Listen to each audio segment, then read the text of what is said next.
আসসালামু আলাইকুম এভরিওয়ান। আমি আজকে আপনাদের সাথে রুই মাছের কালিয়া রেসিপি শেয়ার করব।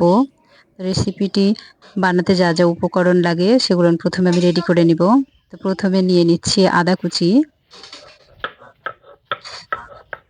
আদাটা ভালোভাবে পিষা হয়ে গেলে এবার নিয়ে নিব কিছুটা রসুন কুচি।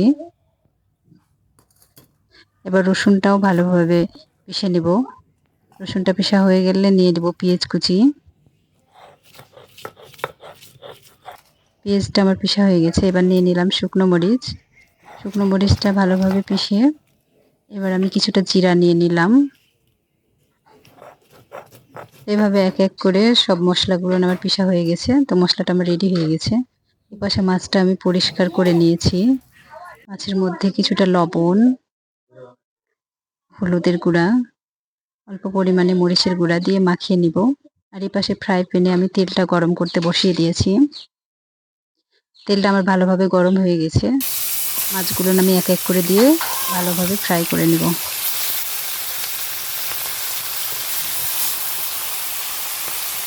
এক পাশ হয়ে গেলে আমি আরেক পাশ উল্টিয়ে দিব। এভাবে মাছটা আমি খুব সুন্দর করে ফ্রাই করে নিয়েছি। এটা খুব সাবধানে করতে হবে, ভেঙে যেতে পারে।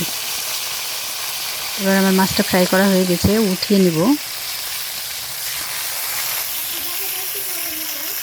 মাছটা উঠিয়ে এক পাশে রেখে দিব।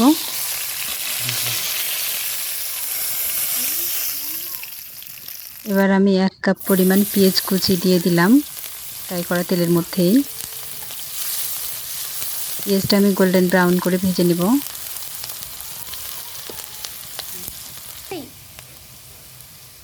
পেঁয়াজটা আমার ভাজা হয়ে গেছে। এবার আমি এখানে মশলাটা দিয়ে দিলাম। মশলাটা দিয়ে ভালোভাবে কষিয়ে নিব। এই পর্যায়ে আমি দিয়ে দিব স্বাদ মতো লবণ, হলুদের গুঁড়ো, লাল মরিচের গুঁড়া, ধনিয়া গুঁড়া। এবার মশলাটা ভালোভাবে কষিয়ে নিয়েছি। মশলাটা আমার ভালোভাবে কষিয়ে নেওয়া হয়ে গেলে এখানে আমি দিয়ে দিলাম গরম জল। এবার গ্রেভিটা ভালোভাবে ফুটে গেলে মাছগুলো আমি দিয়ে দিব। মাছগুলো দিয়ে 5 মিনিটের মতো ঢাকা দিয়ে রাখবো।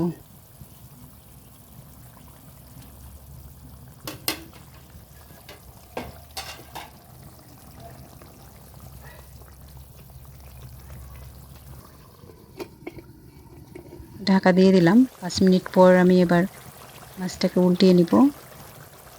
5 মিনিট পর ঢাকনাটা খুলে মাছটাকে আমি এভাবে উল্টিয়ে নিলাম। খুব সাবধানে করবেন এটা, যেহেতু মাছটা আস্ত ভেঙে যেতে পারে। এবার আমি কিছুটা গরম মশলা গুঁড়ো আর তেঁতুলের টক দিয়ে আবারও 5 মিনিটের মতো ঢাকা দিলাম। 5 মিনিট পরে দেখুন আমার কালিয়াটা রেডি। রুই মাছের কালিয়াটা একদম রেডি হয়ে গেছে।